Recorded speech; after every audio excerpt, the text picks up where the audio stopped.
Hello friends, Dulce and Decorum is boldly lifted from Horace, the Roman poet Horace, one of the odes written by him, and we have seen that it is a lie. Therefore, the title is irony. These things we have already discussed. We also saw the tragic figure of the patriot enthusiastically with such a high zest in search of a desperate glory. His position we saw. Isn't it? He saw. What did we see? How did we see? Cuffing. Cuffing. Then we saw trudging. See? Then cuffing, double bend. The hero is double bend. The hero is like an old wretched woman. More than that, what do you want? More than that, what do you want? More than that, in what way can you explain the situation, describe the figure of the so-called hero who is ready to die for his fatherland? Understand? So we begin. The first 4 lines we will see that the pronoun used is we.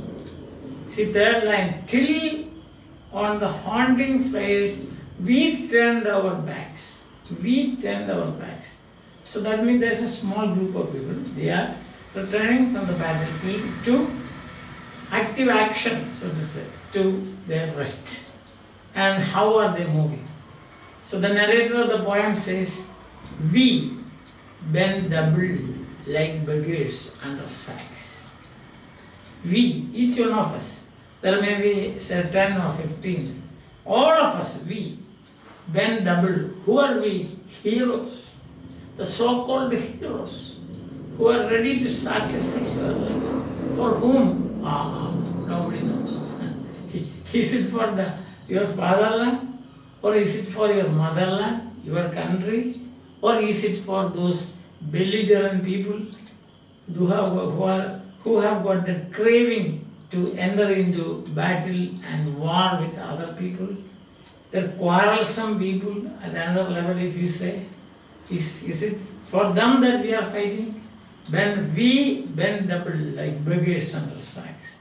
Knock me like this. No. Knees like this now. But here it is knock me. Knees are, your legs, when you stand on your legs, you are not knocking your knees. But otherwise, when you are so tired, double bent, you try to walk like this, then you will find that your knees will get knocked. So knock meat, cuffing like hags, another comparison. One is beggars, double bent beggars, the hero, the picture of the hero, double bent beggars. Then next picture that comes before you is cuffing like hags. Hag, old wretched women, witches, so to say. We crashed through sludge. Sludge means not normal ground, but sludge. That means thick, soft, and wet material. It can be the remnants of some destruction caused by a bomb or something like that. We don't know. Some ruin there. So it's wet, it is thick, and it is soft. So we cursed through sludge. All the heroes are now cursing. See, they left home in high spirits, in search of some glory. And that glory is, it is a desperate glory. Now you are double bent like beggars, coughing like hags, you are knock-kneed, your hero is knock-kneed, and you are cursing. When do you curse? When you find there is nobody to comfort you, nobody to support you, then you start cursing, isn't it? Cursed, sludge, soft, wet, some material, powder-like material. Then clay. a kind of clay, you can say. Till on the haunting flares. Haunting flare. The flares means blaze, sudden fire. So we are going to the first, but then what happens is they are dropping bombs one after another. So it flares up like this, blaze. So haunting, so always behind us. They don't leave you, they are haunting you. These bombs are haunting you. Chemical weapons are haunting you. Means they are with you, so to say. Haunted house. That means a ghost, a place where, house where a ghost lives. So we are haunted by bombs. Not haunted, but haunted. See, that means as we are proceeding one step, a bomb will fall behind us. Another step, another bomb will fall. So till on the haunting place, we turned our backs. So we cannot move. We are beggars, like hags, moving through sludge, and we are trudging. Trudging means walk with a heavy and tired step. We are trudging, but then we hear this bomb and see the flares coming up, then we look back. What a sad situation. The hero is facing such a sad situation. Till on the haunting flares, we turned our backs, and towards our distant rest began to trudge. Trudge means walk heavily. Those four lines is narrated by a narrator who is part of that group. That's why the first person plural pronoun is used. It's important. I told you this is a classic example for defamiliarization. Because as we have seen yesterday, what is it after all? It is a battle description of a few soldiers on the battlefield, their sufferings, none of them dying, because he became a victim of a gas bomb attack. That's a story. But now how it has been presented before, how it has been defamiliarized. If I say this story to somebody, they will there's something that, but the poets. So what are the different ways? Defamiliarize. Figures of speech, comparisons. See that? The diction, words used, you can see that you see hags, old men, double men, sludge, the place, sludge, marshy place, so to say, and haunted by flares of bombs, and that is one we are trudging, we are cursing. So now you got that picture. And then the remaining four lines, it is about all the soldiers, anywhere, everywhere, in action. Wherever it is. And what is that? How is it described? See the difference. First four lines, that is the pronoun is we.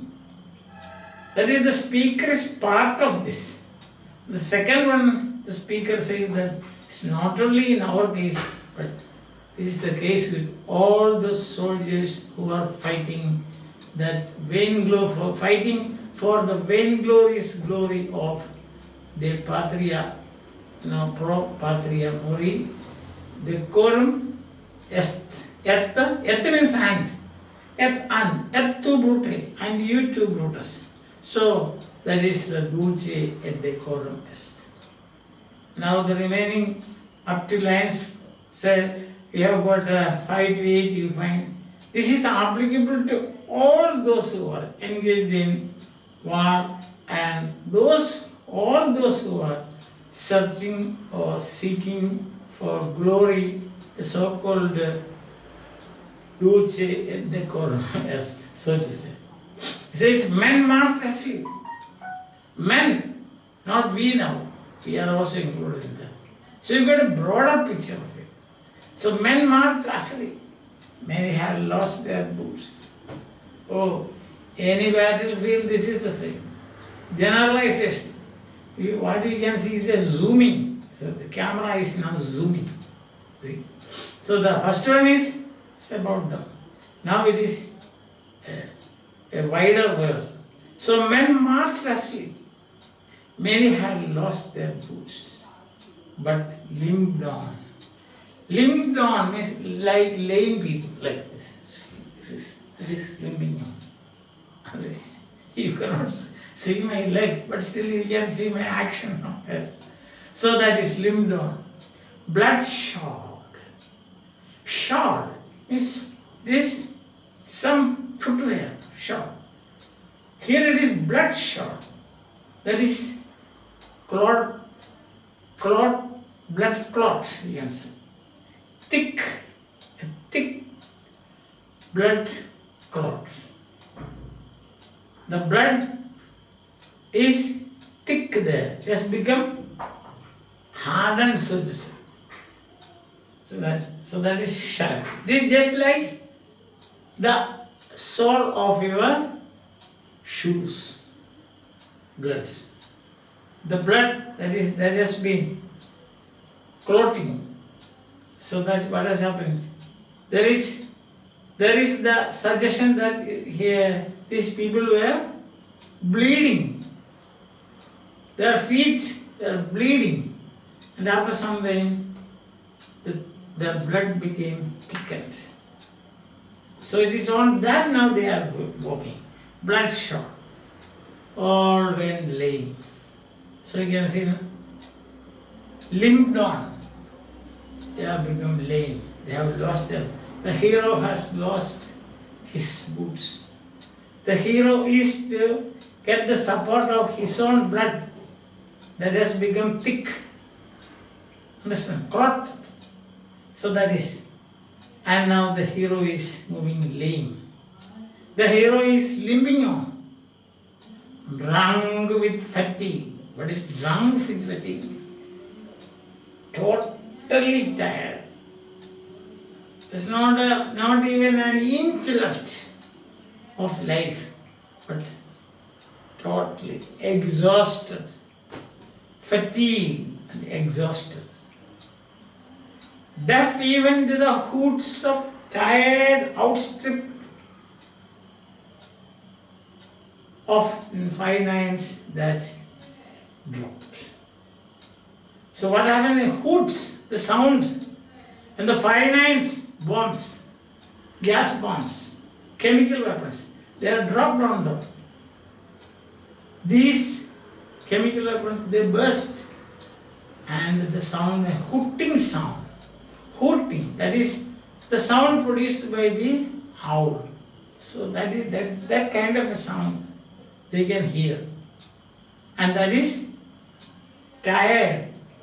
They are tired of hearing this.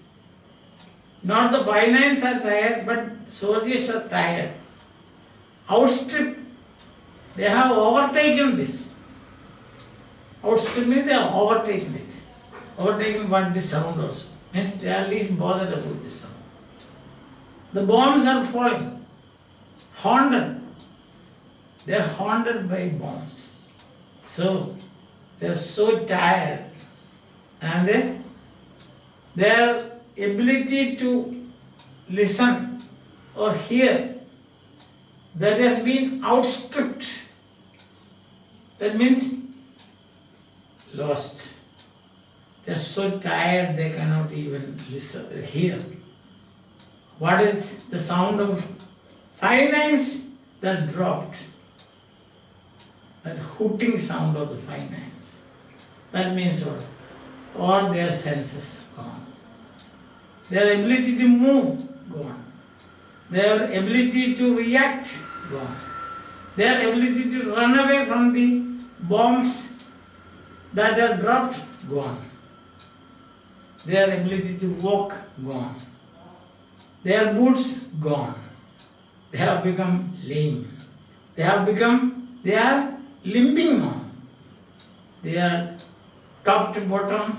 They have that feeling of fatigue, exhaustion.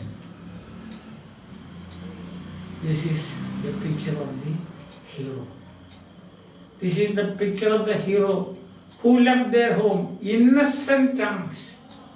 This is the picture of the hero, those innocent young men, handsome, film star-like young people who left their home in search of the glory, in search of fame and name by fighting by defending their motherland or fatherland or their country. What is their position now? This is their position. Or this is psychological. Because it's a kind of lie. Decorum, Dulce, decorumus pro patria mori is a lie. The lie has been made a reality. By way of propaganda, by way of false promises, by way of incredible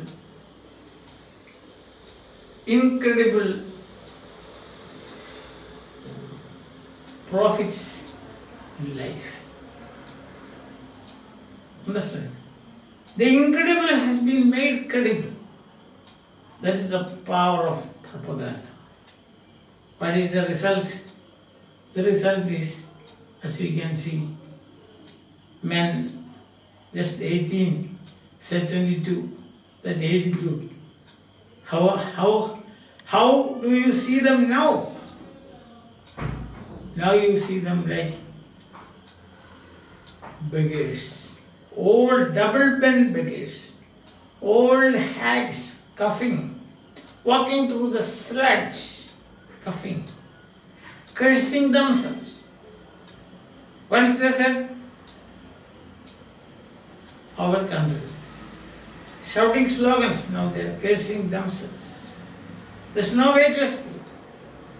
And then they are haunted by the flares of the bombs. After that, they, while going to their distant rest, distant means the camp where they are to take rest is a bit far away. So there's distant rest. They are not walking, they are trudging. Then what else? They are asleep. Because they are fatigued, exhausted. They have lost their shoes, their boots. So what happens? They have to get support of their own blood that is clotted under their feet. All went lame, all limped on. And after this, they are deaf, they are blind. They are deaf and blind. Blind to the chemical weapons, deaf to the sounds of the chemical weapons. Oh, what a fantastic picture of a hero. So that is, there is an immediacy. Why? As we have already seen, there are present participles used. Present participle is raining, dancing, jumping, etc. You see it before you. Exactly like that, you find yelling, stumbling, trudging through the sludge. Isn't it? Bends like old beggars and hags. That is the picture of a hero. You can say the inverted heroism. This is an inverted hero. Not an actual hero, but inverted hero. Then you are asked, then that is the relevance of the last stanza.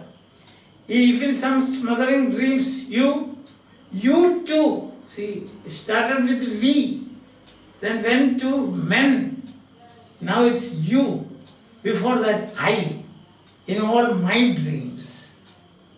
So we, they means all, you, I, so you have got almost he, she, it, instead of that you have got they, men.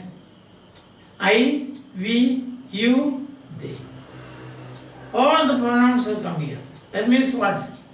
Entire mankind, so to say. So the human race should be ashamed of such actions.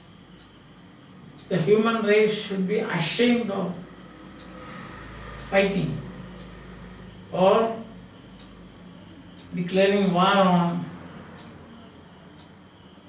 your own brethren. So that is the message. The message is very strong.